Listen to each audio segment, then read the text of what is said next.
भक्ती केली पण उत्तर मिळाले नाही असं कधी वाटले का?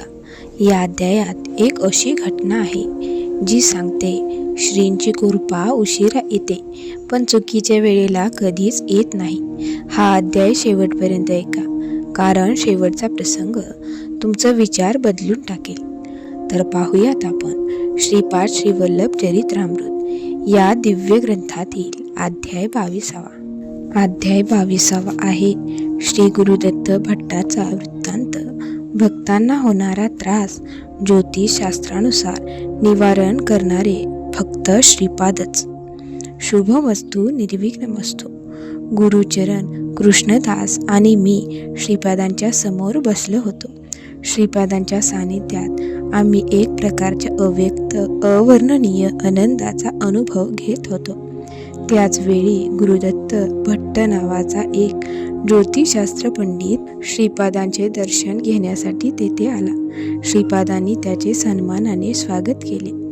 एखाद्या शांत स्थळी बसून तुम्ही चौघांनी मिळून चर्चा करा असा आदेश आम्हाला श्रीपादांनी दिला. आम्ही चौघेजण एका बाजूला जाऊन बसलो. आमच्या सोबत आता ज्योतिषशास्त्र पंडित होते आणि आम्हाला ज्योतिषशास्त्राबद्दल उत्सुकता निर्माण झाली होती. त्यामुळे तोच आमच्या चर्चेचा विषय झाला. मी गुरुदत्त भट्टाला विचारले, ज्योतिषशास्त्रानुसार सांगितलेली फले आणि घटना या नक्की त्याप्रमाणेच घडतात काय? त्यामध्ये काही बदल घडणे शक्यच नाही काय?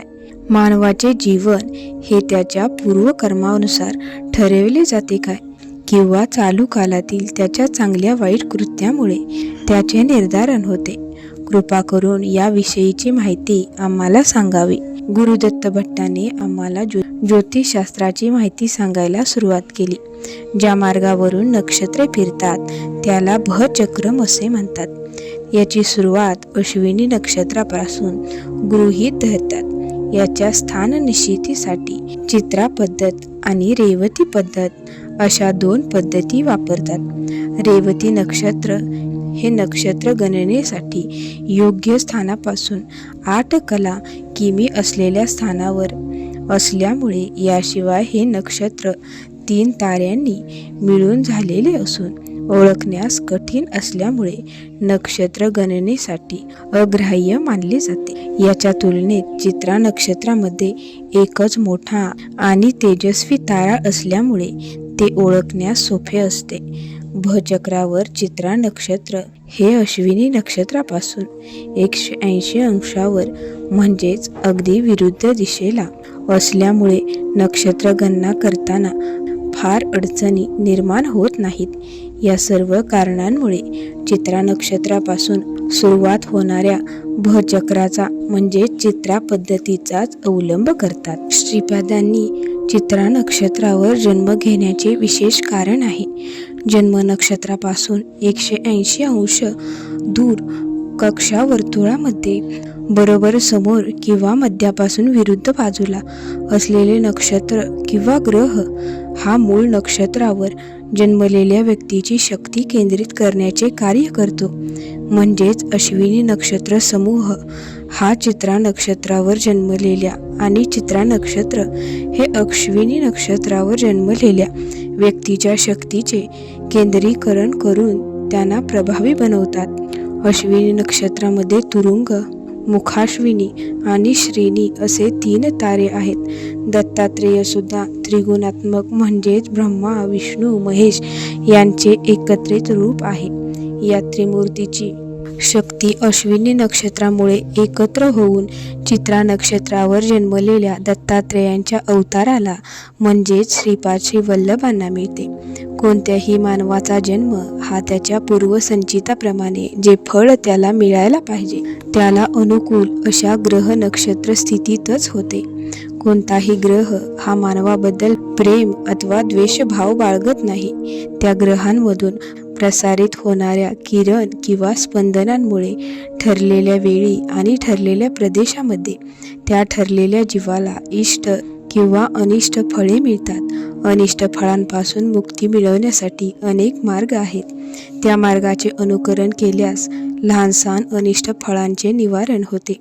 अनिष्ट किरणांचा नाश करण्यासाठी किंवा त्यांना निष्प्रभ करण्यासाठी त्यापेक्षा प्रभावी असे किरण किंवा स्पंदने निर्माण करावी लागतात. अशी स्पंदने मंत्रशक्ती, तंत्रशक्ती, प्रार्थना, ध्यानधारणा यामुळे उत्पन्न होऊ शकतात. परंतु जर पापकर्म फारच मोठे असेल तर यांचा फारसा उपयोग होऊ शकत नाही. फक्त अनिष्ट फळांची तीव्रता मात्र काही प्रमाणात कमी होऊ शकते. मोठ्या पापकर्मांचा नाश करणे हे फक्त दत्तप्रभू आणि श्रीपाद यांनाच साध्य आहे. असे असले तरी श्रीपाद किंवा दत्तप्रभू कर्मदेवतेच्या व्यवहारामध्ये सहसा ढवळाढवळ करीत नाहीत. आपला भक्त जर सत्शील होऊन पुण्यमार्गाने चालण्याच्या तयारीत असेल तर अशा भक्ताच्या दुःखामुळे श्रीपादांचे हृदय हेलावते आणि त्यांचे प्रेम, करुणा यांच्या प्रभावामुळे कर्मदेवता हतबल होते आणि महापापे नष्ट होतात. दत्तगुरू किंवा श्रीपाद हे चैतन्य स्वरूप असल्यामुळे त्यांना वाटले तर मातीचे सोने करणे किंवा सोन्याची माती करणे हे त्यांना सहज साध्य आहे. मी ज्योतिषशास्त्रामध्ये स्वतःला फार मोठा पंडित समजत होतो. कर्नाटकाचा रहिवासी असल्यामुळे मला कन्नड भाषा चांगली अवगत आहे. मी संस्कृतसुद्धा बोलू शकतो, परंतु तेलुगू भाषा समजून घेणे मला कठीण जाते. दत्तात्रेय हे माझे कुलदैवत आहेत आणि बरेच वेळा मी दत्तात्रेयांच्या श्रीपाद श्रीवल्लभ अवताराविषयी अनेकांकडून ऐकले आहे. पादगया म्हणून प्रसिद्ध असलेल्या पिटिकापूरला जाण्याची माझी इच्छा असून सुद्धा दैवयोगाने निर्मित विविध कारणांनी मला ते शक्य झाले नाही. एकदा मात्र कसे कोणास ठाऊक पण सर्व दैवयोग अनुकूल झाले आणि मी पिटिकापूरला येऊन पोहोचलो. सर्वप्रथम मी कुकुटेश्वर देवस्थानासमोर स्वयंभू दत्तात्रेयाचे दर्शन घेतले आणि श्रद्धा भक्तीने पूजा अर्चा केली. एका बाजूला बसून मी ध्यान करीत असताना मला अधिकारवाणीने बोलावले. पुढील शब्द पुन्हा पुन्हा ऐकू येऊ लागले. अरे मूर्खा, मी मरून कितीतरी वेळ झाला आहे. माझ्या मुखाला मंगळारती करून तू तुझ्या पायाजवळ बकरे कापतो आहेस. माझ्या पायांना रक्त लागलेले पाहण्यासाठी तू पादगयेला आला आहेस काय? माझा भक्त असून सुद्धा तू अशा गोष्टी का करतो आहेस? ही वाक्ये वारंवार माझ्या अंतर्मनामध्ये घुमू लागली. मला ज्योतिषशास्त्राची चांगली माहिती असल्यामुळे माझ्या मृत्यूची वेळ पाहण्यासाठी मी लगेच गणित मांडले. ज्या दिवशी मला मृत्यूयोग होता बरोबर त्याच दिवशी मी पादगया क्षेत्रातील स्वयंभू दत्तासमोर बसलो होतो. तो मरून कितीतरी वेळ झाला आहे हे मला ऐकू आलेले शब्द मला आठवले आणि मी न कळतच माझी नाडी तपासली. माझ्या बोटांना नाडीचा पत्ताच लागेना. माझ्या हृदयावर हात ठेवून मी पाहिले तर हृदयसुद्धा स्तब्ध झाल्यासारखे वाटले. मी खरोखरच मेलो आहे की मला कसला तरी भास होत आहे हे पुन्हा एकदा तपासून पाहण्यासाठी मी माझा चेहरा आरशामध्ये पाहिला. आरशातील दृश्य पाहून भीतीने मी गर्भगळीत झालो. माझा चेहरा पिशाच्यासारखा दिसत होता. मी हसण्याचा आविर्भाव केला तेव्हा माझे प्रतिबिंब आणखीनच भयानक दिसू लागले. पिशाच्य स्वरूपात असल्यामुळे मला तेथील पुजाऱ्याचे सूक्ष्म शरीर दिसत होते. त्याचा धनलोक मला स्पष्टपणे दिसत होता. त्याचे ते रूप माझ्यापेक्षाही जास्त विचित्र आणि भीतीदायक वाटत होते. माझ्या आत्म्यामध्ये कोणत्या तरी कोपऱ्यामध्ये असलेला विवेक विचारशक्ती जागृत झाली. श्रीपाद श्रीवल्लभांचे दर्शन घेतल्याशिवाय माझी ही दुरावस्था नाहीशी होणार नाही असे मला वाटू लागले. आनंदमय स्थितीत असताना देवता नाडी आणि हृदय स्पंदनाशिवाय असतात असे मी ऐकले होते, पण मी तर आनंदमय स्थितीत नसून अतिशय दुःखमय स्थितीत आहे. मग माझी नाडी आणि हृदय का बंद पडावे असा प्रश्न मला पडला होता. माझ्या आत्म्याला अनंत नव्हताच, तो दुःखाने भारून गेला होता. शरीराला सोडून आत्मा बाहेर आल्यानंतर शरीर निश्चल होते, त्याच्या चेतना नष्ट होतात, परंतु माझे शरीर अचल नव्हते आणि माझ्या सर्व चेतना जागृत होत्या. त्यामुळे मी जिवंत आहे की मेलो आहे हेच मला समजेना. श्रीपादांची टिंगल आणि अवहेलना करणारे जे शब्द मी अनेक वेळा उच्चारले होते ते सर्व मला आठवू लागले. असे सांगून गुरुदत्त भट्ट आम्हाला सांगू लागले, देवचेष्टा लोकांच्या नादी लागून आणि भविष्यशास्त्रातील आपल्या ज्ञानाची घमेंड बाळगून मी श्रीपादांची टिंगल करीत असे. शिलारूप आणि चैतन्य विरहित अशी मूर्ती असलेल्या स्वयंभू दत्तात्रेयाने म्हणे गंडीकोटांच्या घरी मानव रूपात अवतार घेतला आहे. निर्जीव असलेल्या मूर्तीने सजीव अवतार कसा घेतला? खरोखरच जर श्रीपाद हे स्वयंभू दत्तमूर्तीचा अवतार असतील तर श्रीपादांचे हृदय सुद्धा स्पंदित होत नसले पाहिजे. परंतु श्रीपाद तर जिवंत आहेत, त्यांचे हृदय स्पंदन पावते. सजीवपणाचे सर्व गुणधर्म श्रीपादांमध्ये असतात.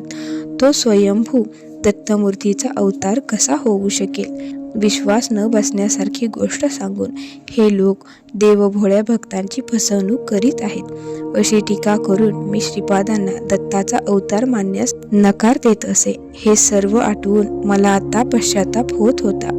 काही मूर्ख आणि अश्रद्ध लोकांच्या संगतीने मी माझे कुलदैवत असलेल्या प्रत्यक्ष श्री दत्तात्रेयांची आणि श्रीपादांची टिंगलवाळी केल्यामुळेच मला ही आजची पिशाच्यासारखी परिस्थिती आली आहे आणि श्रीपादांना शरण जाण्याशिवाय माझ्याकडे दुसरा कोणताही मार्ग नाही हे मला समजून चुकले. मी धावतच श्रीपादांच्या घराकडे आलो. श्रीपाद आपल्या घराच्या ओसरीवर बसले होते. केवळ 10 वर्षाचे वय असलेले श्रीपाद त्यांच्या भोवती असलेल्या तेजोवलयामुळे दत्तात्रेयांप्रमाणेच दिव्य प्रभायुक्त दिसत होते. मला पाहताच ते रागाने म्हणाले, ए दरिद्री मूर्ख माणसा, मरण आल्यानंतर तू पिशाच्य योनीमध्ये जाण्यापासून तुला वाचवण्यासाठी आपण केलेल्या कृत्यांमुळे रौरव नरकामध्ये घोर यातना भोगत असलेल्या तुझ्या पितरांना मोक्ष मिळवून देण्यासाठी महालय अमावस्येच्या दिवशी तुझ्या घरी भिक्षा मागायला आलेल्या तो अवधूत कोण होता? तुला समजलेच नाही. तो अवधूत म्हणजेच प्रत्यक्ष दत्तात्रेयच होता. मीच होतो. मी तुझे कुलदैवत असलेल्या स्वयंभू दत्तात्रेयाचाच अवतार आहे. मीच तुझ्या घरी अवधूताच्या स्वरूपात भिक्षेसाठी आलो होतो. ज्याचे फक्त नाव सुद्धा ऐकले तर भूत प्रेते पिशाचे भीतीने थरथरायला लागतात, तो दत्तात्रेय मीच आहे. तुला मरण आलेले असताना सुद्धा सजीवांचे सगळे गुण मी तुझ्यामध्ये कायम ठेवले आहेत. त्यामुळे तू मृत असून सुद्धा लोकांना जिवंत वाटतो आहेस. या सर्व गोष्टींचा अनुभव तू घेतला आहेस. या गोष्टी तू लक्षात घे आणि मग ठरव की मी दत्तात्रेय आहे की नाही. या गोष्टी करणे दत्तात्रेयाशिवाय इतर कोणाला शक्य आहे का? याचा विचार करून तूच मला सांग की मी कोण आहे, असे क्रोधित स्वरात मला विचारले. याचा तो राग पाहून या भीतीने थरथरायला लागलो. मी भीतीने थरथरायला लागलो. इतक्यात श्रीपादांची माता सुमती देवी बाहेर आली. मला पाहताच त्या भीतीने गांगरून म्हणाल्या, अरे देवा, चेहऱ्यावर प्रेतकळा असलेला हा अघोरी कुठून आला? बाळा माझ्या कन्हैया, तू आधी आत ये बघू, मी लगेच तुझी दृष्ट काढते. त्यावर श्रीपाद हसत म्हणाले, माते तू चिंता करू नकोस. हा अजूनही अघोरी झालेला नाही. अघोरी होऊन मशानातील अर्धवट जळालेली प्रेते खाण्याची वेळ याच्यावर पुढील जन्मी येणार आहे. त्यामुळेच तो मला भेटायला आला आहे. बिचारा भुकेने व्याकुळ झाला आहे. घरी काहीतरी शिल्लक असेल ते याला खायला दे. माता सुमती देवीने लगेच आत जाऊन मला एका पत्रावळीतून अन्न आणून दिले.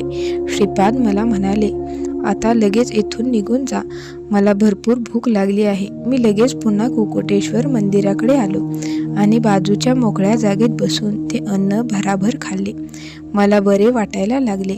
आश्चर्य म्हणजे माझी जी दुरावस्था झाली होती ती जाऊन मी पूर्वीसारखा झालो होतो. माझ्या नाडीचे ठोके आणि हृदयाची स्पंदने मला स्पष्टपणे जाणवू लागली. आनंदाने श्रीपादांना नमस्कार करण्यासाठी मी पुन्हा श्रीपादांच्या घरी गेलो. पण त्याआधीच व्यंकटप्पया श्रेष्ठी त्यांना आपल्या दुकानात घेऊन गेले होते. मी श्रेष्ठींच्या दुकानाकडे गेलो तेव्हा श्रीपाद तेथील व्यवहाराचा हिशेब करीत होते. श्रीपाद श्रेष्ठींना म्हणाले, आजोबा, आज आठवड्याचा हिशोब करायचा दिवस आहे ना. तुम्ही आज बाबांना किती दक्षिणा देणार, तसेच मला सुद्धा किती दक्षिणा देणार ते सुद्धा सांगा. म्हणजे मी ती नोंद हिशोबाच्या वहीत करतो. यावर श्रेष्ठी श्रीपादांना म्हणाले, तुझ्या बाबांना दक्षिणा देणे म्हणजेच विद्वानाला त्याचे मानधन देण्यासारखे आहे आणि तुला दक्षिणा देणे म्हणजे व्यंकटेश्वराला बोललेलं नवस पूर्ण करण्यासारखे आहे. आमच्या दोघांमध्ये व्यवहार देणे घेणे असा प्रकार असू शकत नाही. तुला जेवढे पाहिजे ते सर्व घे, पण त्याचबरोबर हे सुद्धा लक्षात ठेव की मी जे मागेन ते तू मला दिले पाहिजे. देव आणि भक्त यांच्यातील एकरूपतेबद्दल मी फक्त ऐकले होते, पण आज मात्र प्रत्यक्ष स्वतःने अनुभवण्याचे भाग्य मला लावले होते. मी खरोखरच भाग्यवंत आहे असे मला वाटले, कारण हा अनुभव कोणाला सहजासहजी मिळत नसतो. श्रीपादांनी गुळाचा एक खडा तोंडात टाकला आणि ते श्रेष्ठींना म्हणाले, आजोबा, हा गुळाचा खडा तुम्ही मला प्रसाद म्हणून दिला. मी करीत असलेली गणेश पूजा पूर्ण झालेली आहे आणि नैवेद्यासाठी ठेवलेला गुळ गणेशाने खाल्ला सुद्धा. तुम्हाला जर ते पाहायचे असेल तर माझ्या तोंडामध्ये पहा, असे म्हणून त्यांनी आपले तोंड उघडले. ते श्रेष्ठींना काय दिसले ते श्रेष्ठींनाच माहीत. पण त्यानंतर श्रेष्ठी म्हणाले, माझ्या सोन्या गणेशा, सांग की जेव्हा जेव्हा त्याला भूक लागेल तेव्हा तेव्हा त्याने हवा तेवढा गूळ घेऊन खाण्यास माझी काही हरकत नाही आणि मला विचारण्याची किंवा सांगण्याची सुद्धा जरुरी नाही. तेवढ्यात व्यंकट सुभमांबा तेथे आल्या आणि त्यांनी अंघोळ घालण्यासाठी श्रीपादांना आत नेले. एवढे सांगून गुरुदत्त भट्ट मला म्हणाले, वस्ता शंकर भट्टा, श्रीपादांचा मस्तर करणाऱ्याचे बोलणे ऐकून त्याचा अवमान केल्यामुळे अघोरी होण्याची वेळ माझ्यावर आली होती. श्रीपादांनी जर माझी पापकर्मे नष्ट करून माझा उद्धार केला नसता तर माझी संपूर्ण दुर्दशा झाली असती. आमच्यावर असलेल्या अव्याज व अपार प्रेमामुळे सद्गुरूंचे अंतःकरण द्रवित होते आणि ते आम्हाला पूर्वजन्मातील आणि चालू जन्मातील कुकर्माची फळे भोगण्यापासून मुक्ती मिळवून देतात. भक्तावरील संकटाचे निवारण करण्यासाठी सद्गुरू आपला मूल्य वेळ आणि शक्ती खर्च करतात. श्रीपादांची कुंडली सांद्र सिंधू वेदामध्ये पाहायला मिळते. सामान्य ग्रंथामध्ये ती उपलब्ध नाही. श्रीपादांची जन्मतिथी, वार, नक्षत्र ही सर्व माहिती सांद्र सिंधू वेदामध्ये सांगितली आहे. आपले पिता अप्पलदास शर्मा किंवा आजोबा बापनाचार्य यांच्याबरोबर बोलताना संस्कृतमध्ये आणि घरच्या सदस्यांबरोबर बोलताना श्रीपाद तेलुगू भाषेमध्ये बोलत असत. हिमालयाच्या पवित्र भूमीमध्ये राहणारे आणि महातपस्वी संख्या भाषेमध्ये बोलतात. ही भाषा संस्कृतपेक्षा अतिशय वेगळी आहे. या भाषेमध्ये संस्कृतप्रमाणे माधुर्य किंवा मृदुता नाही आणि ही समजण्यास अत्यंत कठीण आहे. अशी ही संख्या भाषा श्रीपाद अप्पलदास शर्मा, बापनाचार्य आणि व्यंकटप्पा श्रेष्ठी यांना अवगत होती. एके दिवशी दुपारी व्यंकटप्पा श्रेष्ठी बापनाचार्याच्या घरी आले होते. त्यावेळी ते बापनाचार्यांना म्हणाले की, तुम्ही आमच्या घरी जेवण करावे आणि मी दिलेली दक्षिणा स्वीकारावी अशी माझी फार दिवसापासूनची इच्छा आहे. माझी ही इच्छा पूर्ण करावी अशी तुम्हाला कळकळीची विनंती आहे.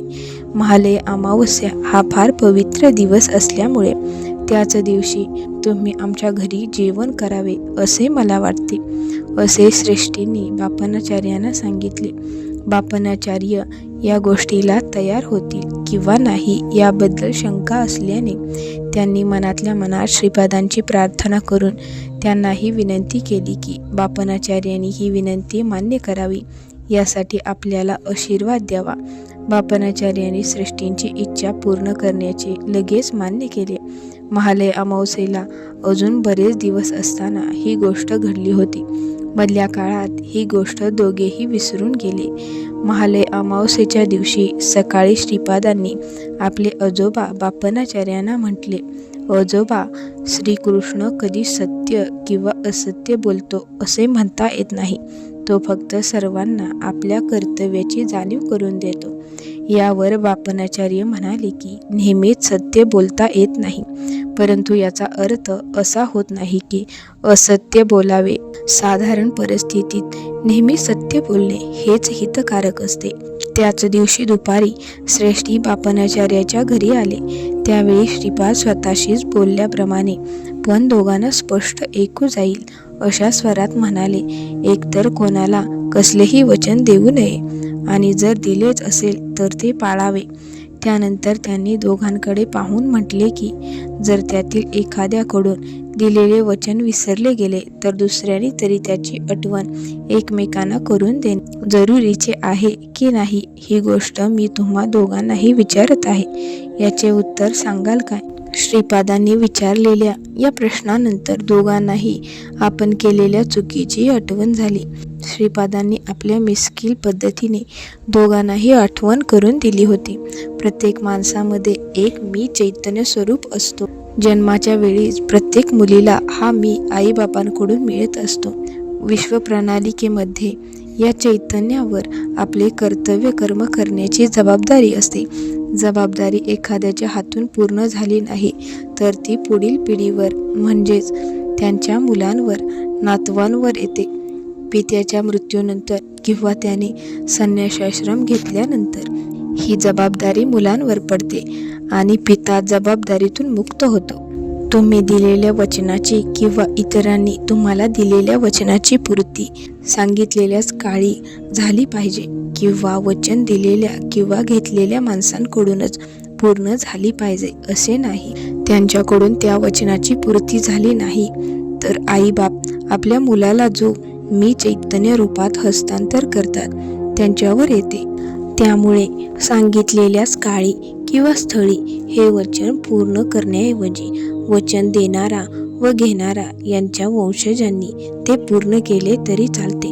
कायमस्वरूप हे अतिशय क्लिष्ट आणि सूक्ष्म आहे. काही कर्मांसाठी सर्वसाधारणपणे पाळला जाणारा भौतिक काल आणि योगकाल यांच्यामध्ये फरक असतो. भौतिक कालाप्रमाणे आजच असणाऱ्या महालय अमावस्येला वचनपूर्ती होणे आवश्यक होते, परंतु योगकालाचा भौतिक कालाशी मेळ न बसल्यामुळे भविष्यकाळात योगकाल साधून वचनपूर्ती करू शकता. परंतु ते केव्हा होईल ते मात्र मला विचारू नका, कारण ते गणित फार सूक्ष्म आणि क्लिष्ट आहे असे श्रीपादांनी सांगितले. यावर मी गुरुदत्त भट्टाला म्हटले की भौतिक काल आणि योग कालातील फरक मला समजला नाही, तेव्हा त्याबद्दल सविस्तर सांगावे. त्यावर गुरुदत्त भट्ट म्हणाला की भौतिक काल आणि भौतिक देश किंवा स्थळ हे त्यांच्या मानसकाल आणि मानस देशाशी संबंधित आहेत. योगकाल आणि योगदेश हे त्यापेक्षा वेगळे आहेत. एखाद्याचे वय 60 वर्षे आहे आणि तो सतत 20 वर्षे विद्याश्रमात होता असे असेल तर त्याचा भौतिक काल म्हणजेच त्याच्या शरीराचे वय 60 वर्षे असते, परंतु त्याचा मानसिक काल 20 वर्षे गणला जातो. त्याप्रमाणे एखाद्या 20 वर्षाच्या युवकावर 60 वर्षाच्या वृद्धाइतक्या जबाबदारीचा भार असेल तर त्याचे भौतिक वय जरी फक्त 20 वर्षे असेल तरी त्याच्या मानसिक काल मात्र 60 वर्षे गृहीत धरला जातो. भौतिक काल आणि मानसिक काल तेवढाच असावा असा नियम नाही, ते वेगवेगळे असू शकतात. तोच नियम देशाला स्थळ सुद्धा लागतो.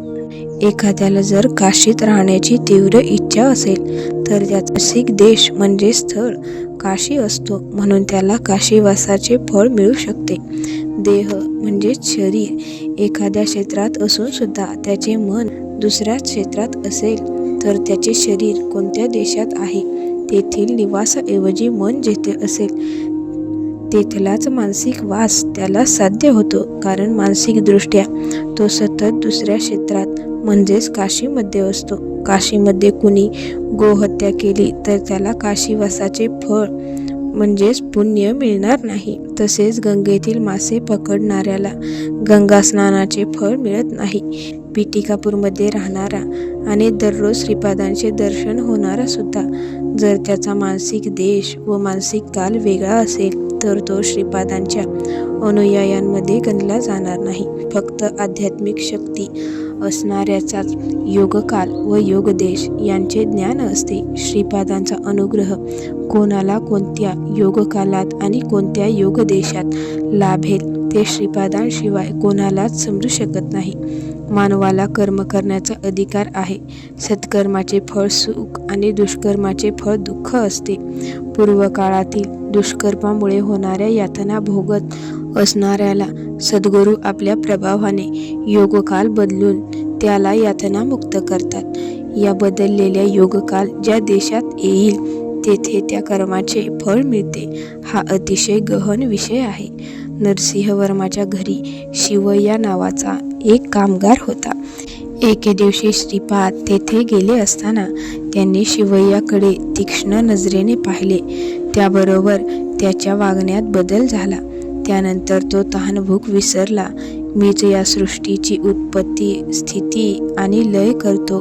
मीच आदिमूल्य परमात्मा आहे असे बडबडू लागला. नरसिंहवर्मांना त्याची दया आली. त्याने श्रीपादांना विनंती केली की शिवय्याला या स्थितीतून बाहेर आणावे. श्रीपाद शिवय्याला घेऊन स्मशानात गेले. नरसिंहवर्मा सुद्धा त्यांच्याबरोबर गेले. श्रीपादांनी तेथील औदुंबर वृक्षाची वाळलेली फांदी घेऊन त्या लाकडाचे शिवय्याच्या हातून दहन करायला लावले आणि त्यानंतर शिवय्याची विचित्र वागणूक बंद होऊन तो पुन्हा पूर्वीसारखा वागू लागला.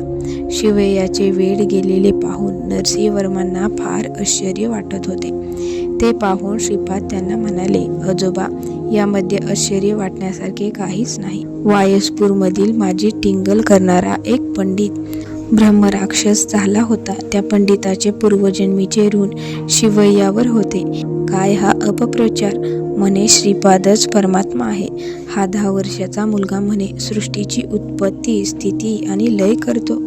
हा सगळा दंभाचार आहे, असत्य आहे असे म्हणून तो पंडित माझी टिंगल करीत होता. त्यामुळे तो ब्रह्मराक्षस झाला आणि त्याने शिवय्याला झपाटले होते. मी योगकाल बदलून स्मशानात योगदेश निर्माण केला आणि शिवय्याच्या हातून औदुंबर वृक्षाची लाकडे जाळून त्या ब्रह्मराक्षसाला मुक्ती मिळवून दिली. त्यामुळे शिवय्या बाधेतून मुक्त होऊन बरा झाला असे श्रीपादांनी सांगितले. ही गोष्ट सांगून गुरुदत्त भट्ट मला म्हणाला, वस्ता शंकर भट्टा, पेटिकापूरमध्ये जन्मलेली ही देवस्वी धर्मज्योती आज कुरुगड्डे गावात ज्ञान आणि धर्माचा प्रकाश पसरवित आहे. सर्व सृष्टी श्रीपादांच्या संकल्पाला बांधील आहे आणि ग्रहसुद्धा त्यांच्या संकल्पाप्रमाणेच सर्वांना फळ देतात.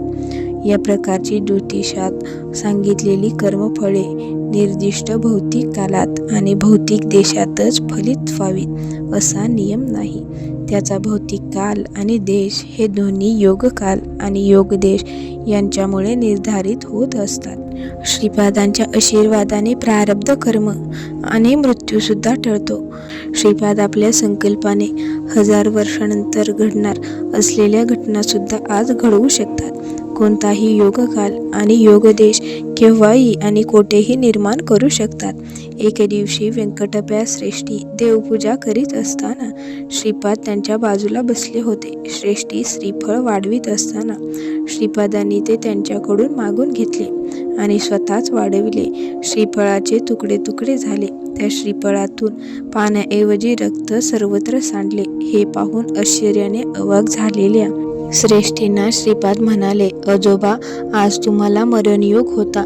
डोक्याचे तुकडे तुकडे होऊन रक्त पसरणार होते. मी योगकाल व योगदेश बदलून त्या श्रीफळावर केंद्रित केले आणि त्यामुळे तुमचा जीव वाचला. गुरुदत्त भट्टाने ही गोष्ट आम्हाला सांगून पूर्ण केली. तेव्हा सायंसंध्येची वेळ झाली होती. आम्ही श्रीपादांकडे जाऊन त्यांची भेट घेतली आणि कुरुगड्डेमधून कृष्णेपलीकडील गावात आलो. माऊली हो, या अध्यायातून एकच शिकवण मिळते. श्रद्धा असेल तर मार्ग आपोआप सापडतो. जर आज तुम्ही अडचणीत असाल तर हा अध्याय तुमच्यासाठीच आहे असं समजा. जर हा अध्याय तुमच्या मनाला स्पर्श करून गेला असेल तर लाईक करा, कमेंटमध्ये श्री स्वामी समर्थ लिहा आणि हा व्हिडिओ त्या व्यक्तीला पाठवा ज्यांना श्रींची गरज आहे.